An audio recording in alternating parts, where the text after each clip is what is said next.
तो फाइनली हम लोग पहुंच चुके हैं अपने सीरीज के लास्ट एपिसोड 10 मॉड्यूल 10 पे। इस फ्रीलांसिंग कोर्स के फ्री सीरीज में हम लोगों ने बहुत सारी चीजें सीखी हैं अभी तक। किस तरीके से क्लाइंट्स लाते हैं, किस तरीके से क्लाइंट्स के निशेस को ढूंढते हैं, किस तरीके से पोर्टफोलियो बनाते हैं, किस तरीके से कंप्लीट ईमेल निकालते हैं, किस तरीके से कोल्ड ईमेल लिखते हैं, किस तरीके से कोल्ड ईमेल सेटअप करते हैं। आई मीन 0 से लेकर के 1 तक पहुंचने तक का स्टेप बाय स्टेप मैंने प्रोसेस बताया है। तो जो लोग अभी तक पूरी सीरीज नहीं देखे हैं प्लीज जाके देखो। ये मॉड्यूल 10 और इस मॉड्यूल में हम लोग मेनली कवर करेंगे कि क्या क्या मिस्टेक्स मैंने की थी, पहली चीज, और दूसरी किस तरीके से आप एग्जिस्टिंग क्लाइंट्स के साथ काम करके अपने काम को और बढ़ा सकते हैं। देखो, अगर तुम्हें अपने करंट क्लाइंट्स के साथ काम बढ़ाना है तो उनके साथ बहुत इंडल्ज होना पड़ेगा। अब इंडल्ज इन द सेंस तुमने उनकी वीडियो एडिटिंग के काम को लिया, उनको अच्छे रिजल्ट्स आए, अब वो तुम्हारे साथ खुश है, ये कंडीशन मैं मान के चल रहा हूँ। तो सबसे पहला काम तो तुम लोगों को ये करना है, टाइम रहते हुए, आगे जाके कभी बात बिगड़े इससे बेहतर है कि टाइम रहते हुए जब कम्युनिकेशन अच्छा है तो अपने क्लाइंट से एक बढ़िया सा वीडियो टेस्टिमोनियल बनवा लो। उनको बोल दो कि भाई आप मेरे बारे में कुछ शब्द वीडियो रिकॉर्ड करके अनएडिटेड बोल दीजिए। पहली चीज, अगर वो मानने को तैयार नहीं होते हैं या फिर बोलते हैं टाइम नहीं है, डेफिनेटली कुछ और ऑफर किया जा सकता है। फॉर एग्जाम्पल, उनको आप ऑफर कर सकते हो कि अगर आप मेरे लिए एक टेस्टिमोनियल बनाएंगे तो आपके नेक्स्ट इनवॉइस में मे बी 10% ऑफ मिल जाएगा। ठीक है, तो इससे क्या होगा, इससे उनका भी फायदा होगा। ठीक है, और अगर उनका भी फायदा होगा तो डेफिनेटली वो टेस्टिमोनियल बनाने के लिए राजी हो जाए और उस टेस्टिमोनियल को यूज करके सेम कैटेगरी के लोगों को, जिस कैटेगरी में तुम्हारा पहला क्लाइंट है, उस कैटेगरी के बाकी लोगों को तुम्हें आउटरीच करना है। ठीक है, तो इससे क्या होगा, उस टेस्टिमोनियल के क्रेडिबिलिटी को यूज करके तुम उन्हीं की कैटेगरी के बाकी उनके दोस्त, उनके कॉम्पिटिटर्स को अपने साथ ला सकते हो। तो ये सबसे पहला तरीका होता है क्लाइंट बढ़ाने का, अपने काम को बढ़ाने का और स्केल करने का। तो ये बहुत सारे लोग मिस कर जाते हैं, काफी लेट हो जाता है, वो लोग टेस्टिमोनियल नहीं ले पाते हैं। तो टेस्टिमोनियल बहुत जरूरी है और वीडियो टेस्टिमोनियल हो तो बहुत ही ज्यादा बढ़िया रहेगा। दूसरा तरीका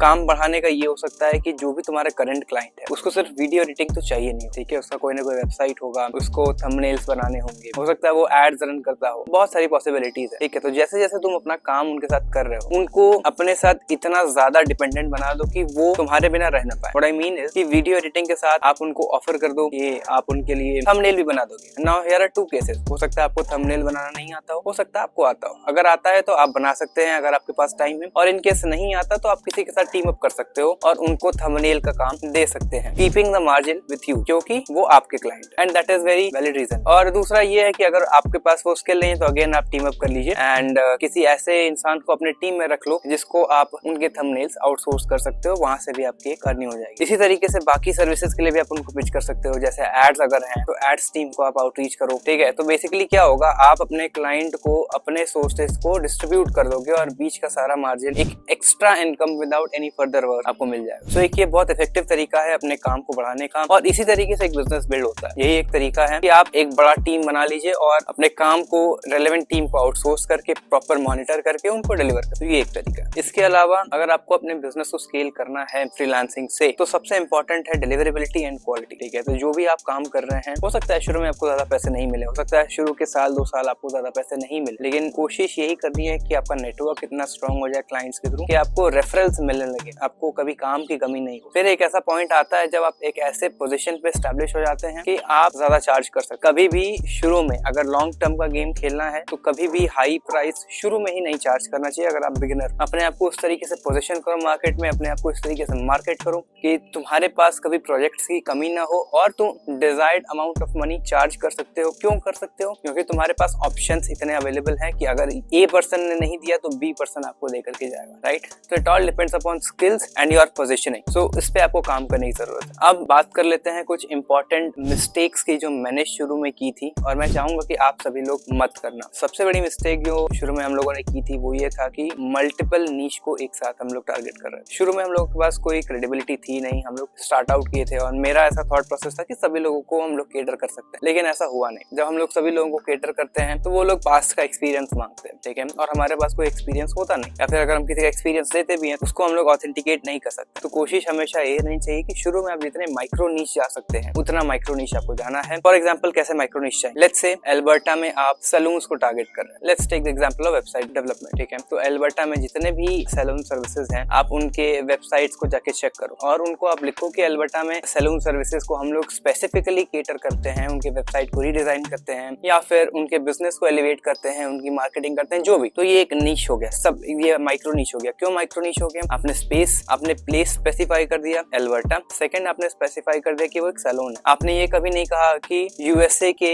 सैलून सर्विसेज को आप केटर करेंगे, ऐसा नहीं है। ये माइक्रो नीश नहीं है। क्यों? क्योंकि आप यूएसए एक बहुत बड़ा रीजन है, उसमें सैलून को आप केटर कर रहे हैं। तो एक ये निश है, लेकिन ये माइक्रो निश नहीं है। इसको और अगर हम ब्रॉड करते हैं, इसको आप कह सकते हो कि यूएसए में जितने भी सैलून, डेंटिस्ट या फिर मार्केटिंग एजेंसीज है, उनको हम लोग केटर करते हैं। तो ये एक बहुत बड़ा निश हो गया। तो इतने बड़े निश के साथ कभी भी आपको अपना काम शुरू नहीं करना है। जितना पिन पॉइंटेड हो सकते हो निश को लेकर के आप हो जाओ, उससे रिजल्ट जल्दी मिलता है। और उसके बाद आपको सराउंडिंग के निशेस को साथ में लेना, तब जाके आपको रिजल्ट अच्छा मिलेगा और जल्दी ग्रो कर पाओगे। और एक बात याद रखना कि जो डॉक्टर जनरल फिजिशियन होता है वो 400-500 में काम करता है, और जो सर्जन होता है वो लाखों रुपए तक चार्ज कर सकता है। ठीक है, तो जितना आप ज्यादा स्पेशलाइज रहोगे एक निश में, आप उतना ज्यादा चार्ज भी कर सकते हो। ठीक है, तो माइक्रो निश जाने का फायदा तो है। दूसरी इंपॉर्टेंट गलती जो हम लोगों ने की है वो ये है कि हम लोग अपने सर्विसेज को प्रॉपर्ली मार्केट नहीं कर पाते। इनफैक्ट अभी भी हम लोग इस चीज को इम्प्रूव नहीं कर पाए हैं। वो ये है कि हम लोग का प्रॉपर प्रोफाइल नहीं है इंस्टाग्राम पे, फेसबुक पे। हम लोग कंटेंट अपने क्लाइंट्स के लिए तो बनाते हैं, लेकिन हम लोग कंटेंट अपने लिए ही नहीं बना पा रहे हैं। हम लोग के पास इतना टाइम नहीं है, या फिर हम लोग उस चीज को ध्यान नहीं दे पा रहे हैं। क्यों नहीं ध्यान दे पा रहे? प्रॉब्ली हम लोग के पास क्लाइंट्स आ जा रहे हैं तो हम लोग उस लेवल पे आ गए। तो ये मेरी गलती है, इसको मुझे इम्प्रूव करना है। तो ये आप लोग गलती मत करिए। अपने अलग अलग सोशल मीडिया प्लेटफॉर्म को बड़ा एक्टिव रखना है, क्योंकि कहाँ की सोशल मीडिया से आपको लीड्स मिल जाएंगे,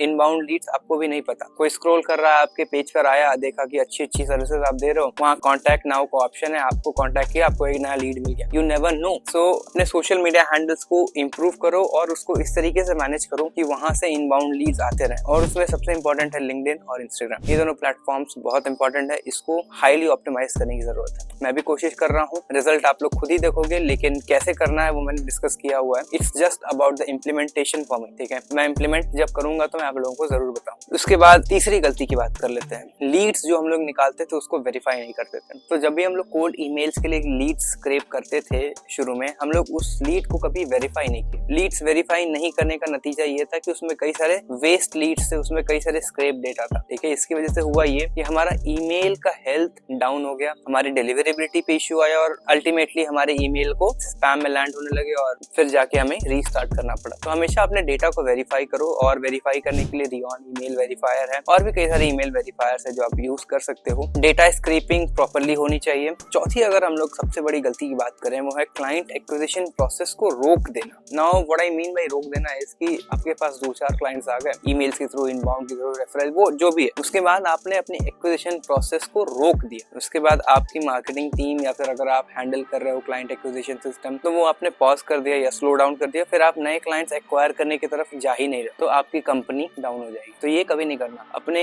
एक्विजिशन प्रोसेस को डे बाय डे इंप्रूव करो। जितना ज्यादा नेटवर्क यूज कर सकते हो यूज करो, जितने प्लेटफॉर्म के थ्रू आउटरीच करवा सकते हो करवाओ। क्लाइंट आने कभी रुकने नहीं चाहिए, हमेशा याद रखो। और क्लाइंट्स कैसे लाना है ये बहुत डिटेल में हम लोगों ने डिस्कस किया है। इस सीरीज में भी डिस्कस किया है, इस सीरीज के पहले वीडियोस मैंने बनाई उसमें भी डिस्कस किया है। तो बहुत सारे अच्छे तरीके हैं, और जब बहुत सारे क्लाइंट्स आने लगते हैं ना, तो वहीं से आपके स्केल ऊपर की तरफ उठता है, वहीं से आपका बिजनेस बढ़ेगा। मेक श्योर कि क्लाइंट एक्विजिशन प्रोसेस कभी रुकना नहीं चाहिए। एक और गलती की बात कर लेते हैं जो हम लोग ईमेल मार्केटिंग में करते थे, वो ये था कि हम लोग ईमेल्स बहुत ज्यादा भेजते थे एक ईमेल आईडी से, जिसकी वजह से मेरा कंप्लीट डोमेन ब्लैकलिस्ट हो गया था। ये बात मुझे बहुत लेट में पता चली कि मैं एक ईमेल से 100 ईमेल भेज देता था, जिसकी वजह से मेरा ईमेल ही ब्लैकलिस्ट हो गया, मेरा कंप्लीट डोमेन ब्लैकलिस्ट हो गया, जिसकी वजह से मुझे सारे ईमेल्स डिलीट करने पड़े, उसको रीस्टार्ट करना पड़ा, फिर से वार्म अप करना पड़ा, और उसको फिर मैं 25 तक ही भेजता हूँ। तो अब सारी चीजें सही है। तो मेक श्योर कि आप ईमेल को लिमिट में ही भेजो, एक्सेस ईमेल भेजने की जरूरत नहीं है। और इसके साथ मेक श्योर कि आपका ईमेल का वार्म अप कभी बंद नहीं होना चाहिए। लोग 15 दिन के लिए वार्म अप ऑन करते हैं, उसके बाद ईमेल बंद कर देते हैं वार्म अप। ऐसा नहीं है। इससे होगा क्या कि आपका अगेन हेल्थ नीचे जाने लगेगा, फिर वो अगेन ब्लैकलिस्ट हो जाएगा। उसका कभी हम लोग वार्म अप बंद नहीं करेंगे। ठीक है, मेक श्योर। इसके अलावा लास्ट गलती अगर हम लोग बात कर लें कोल्ड ईमेल में ही, तो मेक श्योर कि आप अपने ईमेल के स्क्रिप्ट को कॉन्स्टेंटली अपडेट करते रहिए। ठीक है, ऐसा नहीं है कि एक ईमेल कॉपी आपने लिखी और वो बस चले जा रही है। आपको देखना है कि ओपन रेट कैसा है। ओपन रेट कभी भी 50% से कम है तो वो आपको ईमेल कॉपी चेंज करना पड़ेगा। मेक श्योर कि आपका ओपन रेट हमेशा 50% से ज्यादा है। ईमेल कॉपीज आप हमेशा अपडेट करते रहेंगे, सो दैट रिजल्ट्स पता चलता रहे कि किस ईमेल कॉपी से आपको सबसे बढ़िया रिजल्ट मिला। तो ये सारी चीजें आप हमेशा ध्यान रखना, और जो भी हम लोगों ने डिस्कस किया उसको आप पॉइंट में लिख लेना। सारे क्वेश्चंस आप लोग नीचे कमेंट बॉक्स में पूछेंगे इसके अलावा, so that next final Q&A session में हम लोग सारे क्वेश्चंस को डिस्कस करेंगे। इसके पहले भी जितने वीडियोस मैंने डाले उसमें से भी जितने क्वेश्चंस होंगे वो सारे क्वेश्चंस मैं उठाऊंगा और सभी लोगों को आंसर करूंगा, और उसके साथ इस सीरीज को हम लोग खत्म करेंगे। इस सीरीज के खत्म होने के बाद हम लोग वाइड वैरायटी ऑफ टॉपिक्स को टच करने वाले हैं और उसमें सबसे इंपॉर्टेंट होगा कि अपने कम्युनिकेशन स्किल्स को कैसे इंप्रूव करें। लेट मी नो अगर आप इस टॉपिक के लिए इंटरेस्टेड हैं या फिर अगर कोई और टॉपिक आप चाहते हो कि उस पर मैं वीडियोस बनाऊं तो प्लीज लेट मी नो। उससे मुझे पता चलेगा कि आप लोग ढूंढ क्या रहे हैं और उसी के अकॉर्डिंग मैं वीडियो शूट करूंगा। मचाते रहो, फोड़ते रहो, मेहनत करते रहो। मिलते हैं नेक्स्ट वीडियो में।